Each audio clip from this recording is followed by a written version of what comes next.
नमस्कार दोस्तों, मैं सुधीर चौधरी। आप देख रहे हैं न्यूज नेशन चैनल। अगर आप हमारे चैनल पर नए हैं, हमारे चैनल को सब्सक्राइब करें। आइए देखते हैं देश दुनिया की ताजा खबरें।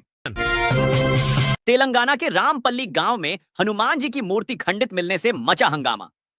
घटना के बाद स्थानीय लोग भड़क उठे। पुलिस ने तुरंत जांच शुरू की। सीसीटीवी फुटेज के जरिए पता लगाया जा रहा है कि मूर्ति कैसे टूटी। अधिकारियों ने शांति बनाए रखने की अपील की और क्षेत्र में पुलिस तैनात की। गुजरात में भूपेंद्र पटेल सरकार का कैबिनेट विस्तार हुआ। हर्ष सांघवी ने डिप्टी सीएम पद की शपथ लेकर संभाली नई जिम्मेदारी। 2027 विधानसभा चुनाव से पहले यह कदम राजनीतिक रूप से अहम माना जा रहा है। गुरुवार को सीएम को छोड़ सभी मंत्रियों ने दिया था इस्तीफा। अब नई टीम बनी। असम के तिनसुकिया में सेना के कैंप पर आतंकी हमला, 3 जवान घायल। काकोपाथर क्षेत्र में चलती गाड़ी से आतंकियों ने की फायरिंग। सेना ने जवाबी कार्रवाई करते हुए इलाके को घेरा। पुलिस और सुरक्षा बलों ने संयुक्त रूप से सर्च ऑपरेशन शुरू किया। उत्तर प्रदेश में बोले पीएम मोदी, 21वीं सदी भारत की सदी है। 2047 तक विकसित भारत का सपना जरूर साकार होगा, कहा प्रधानमंत्री ने। मेक इन इंडिया की तारीफ करते हुए बताया, आत्मनिर्भरता की ताकत। गूगल के एआई हब निवेश से नया अंतरराष्ट्रीय सबसी गेटवे बनेगा। भारत का स्वदेशी लड़ाकू विमान तेजस मार्क 1A आज भरेगा पहली उड़ान। एचएएल के नासिक संयंत्र से उड़ान भरते वक्त मौजूद रहेंगे रक्षा मंत्री राजनाथ सिंह। देश में निर्मित यह पहला एलसीए मार्क 1A विमान इतिहास रचने को तैयार। इसी मौके पर एचएएल की तीसरी प्रोडक्शन लाइन का भी होगा उद्घाटन। बेंगलुरु के इंजीनियरिंग कॉलेज में छात्रा से रेप की वारदात से हड़कंप। सहपाठी जीवन गौड़ा ने वॉशरूम में बुलाकर किया दुष्कर्म, बाद में फोन कर पूछा, दवाई चाहिए क्या? पीड़िता की शिकायत पर पुलिस ने आरोपी को गिरफ्तार किया। घटना के बाद कॉलेज परिसर में सुरक्षा व्यवस्था पर सवाल उठे।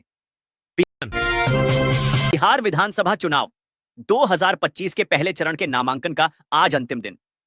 मैथिली ठाकुर, मुकेश सहनी और पुष्पम प्रिया ने दाखिल किए नामांकन। महागठबंधन में सीट बंटवारे पर अब तक बनी नहीं अंतिम सहमति।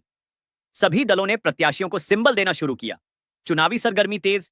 पीएम किसान योजना की 21वीं किस्त पर अभी भी सस्पेंस बरकरार। दिवाली से पहले किसानों के खाते में 2-2 हजार आने की संभावना कम। सरकार की ओर से अब तक नहीं हुई किसी तारीख की आधिकारिक घोषणा।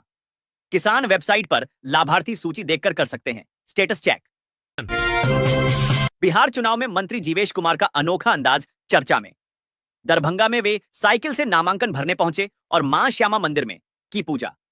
अलीनगर से मैथिली ठाकुर, गौड़ा बौराम से मुकेश सहनी और पुष्पम प्रिया ने भी किया नामांकन। नामांकन के अंतिम दिन नेताओं की हलचल से चुनावी माहौल गरमाया। बिहार एनडीए ने 7 पूर्व सांसदों को इस बार टिकट दिया।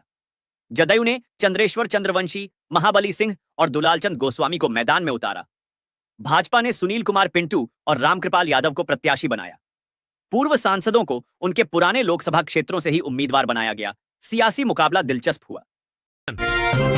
शोले के ठाकुर संजीव कुमार का निधन महज 47 साल की उम्र में हुआ। हाल ही में उनके करीबी दोस्त और को स्टार परीक्षित साहनी ने खुलासा किया। उन्होंने बताया कि संजीव कुमार की एक आदत ने उनके जीवन को खतरे में डाल दिया। हिंदी सिनेमा के इस दिग्गज अभिनेता की कमी आज भी महसूस की जाती है। एस राजामौली की क्लासिक फिल्म बाहुबली अब बड़े पर्दे पर बाहुबली द एपिक के रूप में वापसी करेगी। फिल्म में दोनों पार्ट्स की कहानी एक साथ दिखाई 30 अक्टूबर को दुनिया भर में रिलीज होगी। यूएस प्रीमियर 29 अक्टूबर को। एडवांस बुकिंग में ही यूएस में फिल्म ने शानदार कलेक्शन कर धाक जमाई। भारत और ऑस्ट्रेलिया के बीच 3 मैचों की वनडे सीरीज 19 अक्टूबर से शुरू। शुभमन गिल को कप्तानी मिली, रोहित शर्मा सिर्फ बल्लेबाजी करेंगे। पहले वनडे में प्लेइंग 11 में बदलाव की संभावना है। फैंस को टीम के लाइनअप और रणनीति पर रहेगा खास ध्यान। बिहार विधानसभा चुनाव 2025 के लिए कांग्रेस ने 48 सीटों पर उम्मीदवारों के नाम घोषित किए। कांग्रेस ने महागठबंधन में सीट बंटवारे से पहले ही अपनी लिस्ट जारी की। बिहार प्रदेश अध्यक्ष राजेश राम कुटंबा से चुनावी मैदान में उतरेंगे। महागठबंधन में कांग्रेस के साथ राजद, वीआईपी, सीपीआई माले, सीपीएम और सीपीआई भी लड़ रहे हैं। क्रिकेटर रविंद्र जडेजा की पत्नी रिवाबा जडेजा को मिली गुजरात सरकार में मंत्री बनने की बड़ी जिम्मेदारी। रिवाबा जडेजा राजकोट पश्चिमी विधानसभा सीट से पहली बार विधायक बनी हैं। गुजरात के सभी मंत्रियों के इस्तीफे के बाद शुक्रवार को नए मंत्रिमंडल में 25 मंत्री शपथ लेने जा रहे हैं।